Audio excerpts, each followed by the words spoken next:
Kathleen Calderwood joins us now from Sydney. Kathleen, was this expected?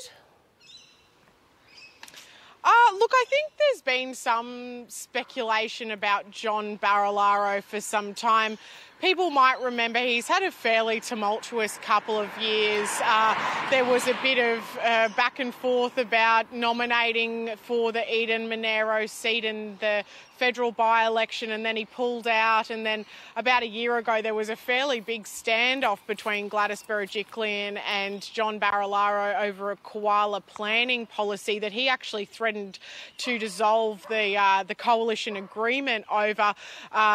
Gladys Berejiklian did stand her ground on that and call his bluff, and it all kind of died out and they backed down. But, you know, he's a fairly big personality in the state parliament, and after that period of this koala policy, I guess, dispute, he did take some time for himself, some health leave, to obviously consider his options and recalibrate. He's come back and been a fairly, you know, stoic and regular face, particularly during this outbreak, especially as the outbreak has spread into regional New South Wales and far western New South Wales. So it does come as a bit of a surprise. What I would say, I think, is that with now 2 resignations, this being the 3rd, it opens up the option for by-elections to start happening, of course, once it's COVID safe again. So it may not be so surprising in the context of, you know, I guess,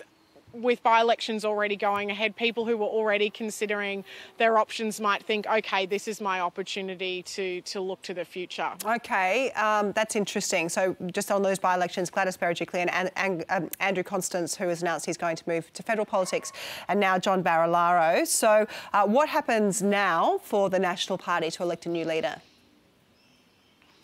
So John Barilaro has said he will call a Nationals Party room meeting on Wednesday, at which point he'll officially resign as leader of the party.